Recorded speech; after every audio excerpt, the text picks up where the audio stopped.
Hi friends, അസ്സാം വലൈക്കും. ബിസ്മിക്ക് ചെല്ലാട്ട എല്ലാവർക്കും സ്വാഗതം.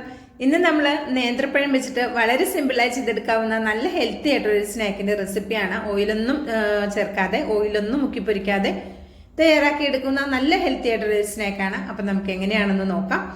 അതിനായിട്ട് ഇവിടെ 2 നേന്ത്രപ്പഴം എടുത്തിട്ടുണ്ട്. ചെറിയ നേന്ത്രപ്പഴമാണ് കേട്ടോ എടുത്തിട്ടുള്ളത്. നിങ്ങൾക്ക് കാണുമ്പോൾ തന്നെ മനസ്സിലാവുമല്ലോ. വലിയ നേന്ത്രപ്പഴം ആണെങ്കിൽ ഒരു 1 എടുത്താൽ മതിയാകും. അപ്പോൾ ഈ നേന്ത്രപ്പഴം നമുക്ക് തോലൊക്കെ കളഞ്ഞിട്ട് ഒരു ബൗളിലേക്ക് കട്ടാക്കി ചേർത്ത് കൊടുക്കാം. വീഡിയോ ഇഷ്ടമാകുകയാണെങ്കിൽ കാണുമ്പോൾ തന്നെ ഒരു ലൈക്ക് തന്ന് സപ്പോർട്ട് ചെയ്യാൻ ആരും മറക്കരുത്.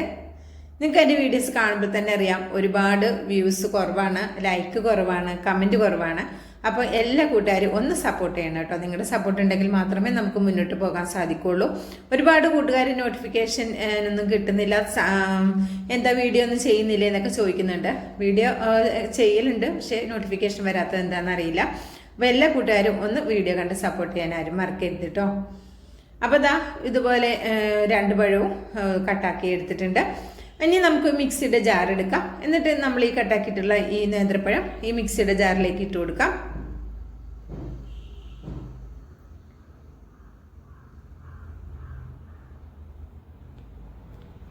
ഇനി ഇതിലേക്ക് നമുക്ക് പാല് ചേർത്ത് കൊടുക്കാം. ഞാൻ 1/4 കപ്പ് പാലാണ് ചേർത്ത് കൊടുക്കുന്നത്.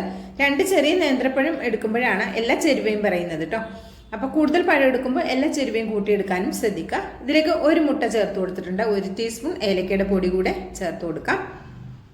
ഇനി ഇതിലേക്ക് നമുക്ക് ഒരു 2 പിഞ്ചോളം വരുന്ന ഉപ്പ് കൂടെ ചേർത്ത് കൊടുക്കാം. ഇനി ഇതിലേക്ക് ഞാൻ ചേർത്ത് കൊടുക്കുന്നത് മൈദയാണ്. 2 ടേബിൾ സ്പൂൺ മൈദ ചേർത്ത് കൊടുക്കുന്നുണ്ട്. നിങ്ങൾക്ക് മൈദ വേണ്ടാന്നുണ്ടെങ്കിൽ ഇതിന് പകരം ഗോതമ്പ് പൊടി യൂസ് ആക്കാവുന്നതാണ് കേട്ടോ. അരിപ്പൊടി എടുക്കരുത്. അരിപ്പൊടി എടുക്കുമ്പോൾ ഇത് നമ്മൾ ഉണ്ടാക്കുന്ന സമയത്ത് കുറച്ച് ക്രിസ്പി ആയി പോകും. അപ്പോൾ അങ്ങനെ നമുക്ക് വേണ്ട. അതുകൊണ്ട് ഒന്നില്ലെങ്കിൽ മൈദ അല്ലെങ്കിൽ ഗോതമ്പ് പൊടി എടുക്കാം കേട്ടോ. രണ്ടായാലും കുഴപ്പമൊന്നുമില്ല. ഇതെല്ലാം പാടെ ഒന്ന് നന്നായിട്ട് അടിച്ചെടുത്തിട്ടുണ്ട്. ഇപ്പം നമ്മൾ 2 നേന്ത്രപ്പഴവും 1/4 കപ്പ് പാലും 1 മുട്ടയൊക്കെ ചേർക്കുമ്പോൾ ഈ ഒരു കൺസിസ്റ്റൻസിയിലാണ് കിട്ടുന്നത്.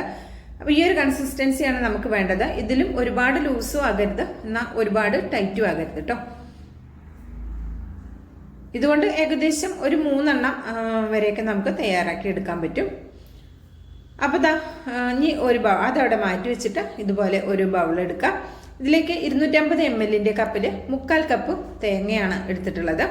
ഇനി ഈ തേങ്ങയിലേക്ക് നമുക്ക് ശർക്കരപ്പൊടി ചേർത്ത് കൊടുക്കാം. നിങ്ങളടുത്ത് ശർക്കരയാണെങ്കിൽ ഒന്ന് ചീകി ചേർത്താൽ മതി കേട്ടോ. ഇതിലേക്ക് ബാറ്ററിൻ്റെ ആവശ്യമില്ല, ശർക്കര പാനി ആവശ്യമില്ല.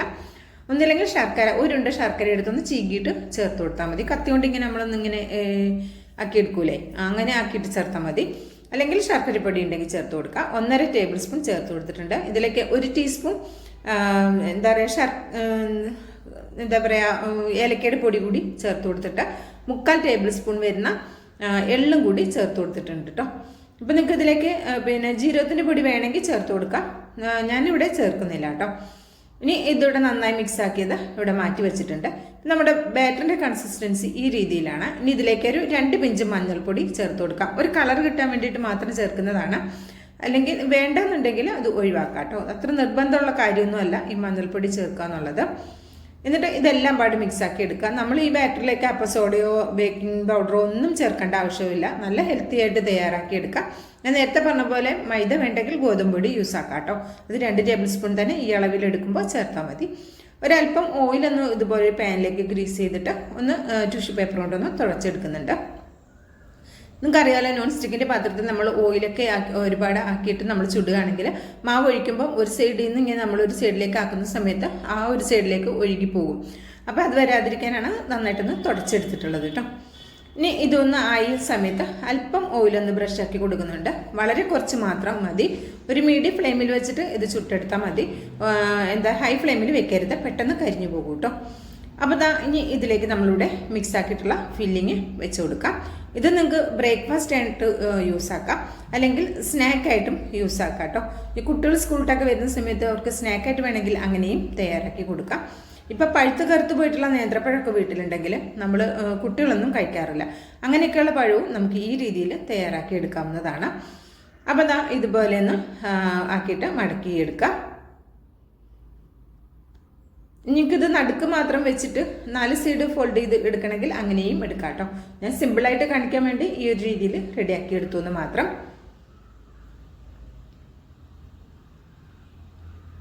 വളരെ ഹെൽത്തി ആയിട്ടുള്ള എന്നാൽ നല്ല ടേസ്റ്റി ആയിട്ടുള്ള പെട്ടെന്ന് തന്നെ റെഡിയാക്കി എടുക്കാവുന്ന ഒരു ഈസി സ്നാക്കാണ്. നിങ്ങൾക്ക് ബ്രേക്ക്ഫാസ്റ്റ് ആയിട്ടും യൂസ് ആക്കാം കേട്ടോ. ഇനിയിപ്പോൾ ഇത് നോമ്പ് തുറക്കുന്ന സമയത്ത് നമ്മൾ ചായയും സ്നാക്കൊക്കെ കഴിക്കുമല്ലോ നോമ്പ് തുറക്കുമ്പോൾ. ആ സമയത്ത് അങ്ങനെ വേണമെങ്കിൽ കഴിക്കാനാണെങ്കിലും ഇത് യൂസ് ആക്കാവുന്നതാണ്. സിമ്പിളാണ്. നമുക്ക് ഒരുപാട് ടൈമൊന്നും അടുക്കളയിൽ കളയേണ്ട ആവശ്യമില്ല. എപ്പോഴെങ്കിലൊക്കെ ഇങ്ങനെയൊക്കെ ഒരു സ്നാക്കായിട്ടോ അല്ലെങ്കിൽ ഒരു ബ്രേക്ക്ഫാസ്റ്റ് പോലെയൊക്കെ നമുക്ക് തയ്യാറാക്കി എടുക്കാൻ പറ്റും.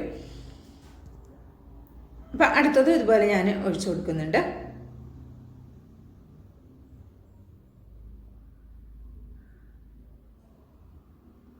കുറേ എണ്ണയിലൊന്നും മുക്കി പൊരിക്കാതെ നമുക്ക് വളരെ സിമ്പിളായിട്ട് നല്ല ഹെൽത്തി ആയിട്ട് തയ്യാറാക്കി എടുക്കാം.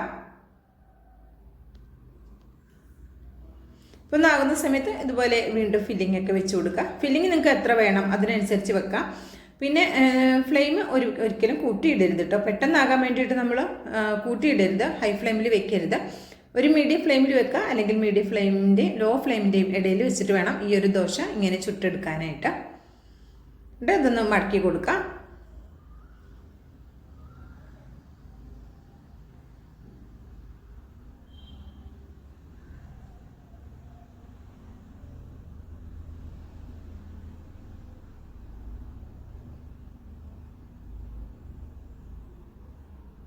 ബാക്കിയുള്ളതും നമുക്ക് ഇതുപോലെ റെഡിയാക്കി എടുക്കാം.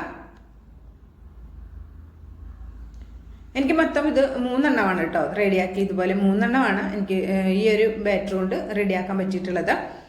നമുക്ക് കൂടുതൽ വേണമെന്നുണ്ടെങ്കിൽ എല്ലാ ചെരുവയും കൂട്ടിയെടുത്തിട്ട് ചെയ്താൽ മതി കേട്ടോ. അപ്പോൾ അത് മുഴുവൻ ഇവിടെ റെഡിയാക്കിയിട്ടുണ്ട്. അപ്പം ഞാൻ ഇതൊരെണ്ണം കട്ടാക്കി കാണിച്ചു തരാം. ഫില്ലിങ് കുറച്ച് കൂടുതൽ വെച്ച് കൊടുത്താൽ കൂടുതൽ ടേസ്റ്റാണ് കേട്ടോ. നല്ല സോഫ്റ്റാണ് ഈ ഒരു ദോശ കഴിക്കാനായിട്ട്, നല്ല സോഫ്റ്റാണ്. നിങ്ങൾക്ക് വേണമെന്നുണ്ടെങ്കിൽ ഈ 2 സൈഡും ഒന്ന് കട്ടാക്കി എടുക്കാം. അത് ഒഴിവാക്കേണ്ട ആവശ്യമൊന്നുമില്ല കേട്ടോ, കഴിക്കാൻ പറ്റും. ഫില്ലിങ് അധികം ഉണ്ടാവില്ല എന്ന് മാത്രമേ ഉള്ളൂ, കഴിക്കാൻ നല്ല ടേസ്റ്റാണ്. അപ്പോൾ നമുക്കിതൊന്ന് ഇതുപോലെ ഒന്ന് കട്ടാക്കി എടുക്കാം.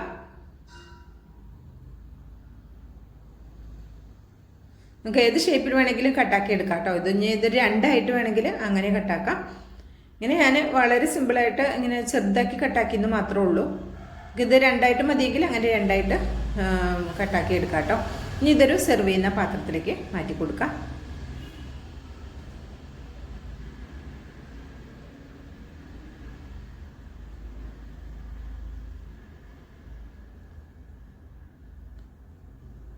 അങ്ങനെ വളരെ സിമ്പിളായിട്ട് ചെയ്തെടുക്കാവുന്ന നല്ല ടേസ്റ്റ് ആയിട്ടുള്ള ഒരു സ്നാക്കാണ്. ഇഷ്ടമായിട്ടുണ്ടെങ്കിൽ ട്രൈ ചെയ്ത് നോക്കി അഭിപ്രായം അറിയിക്കാൻ മറക്കരുത്.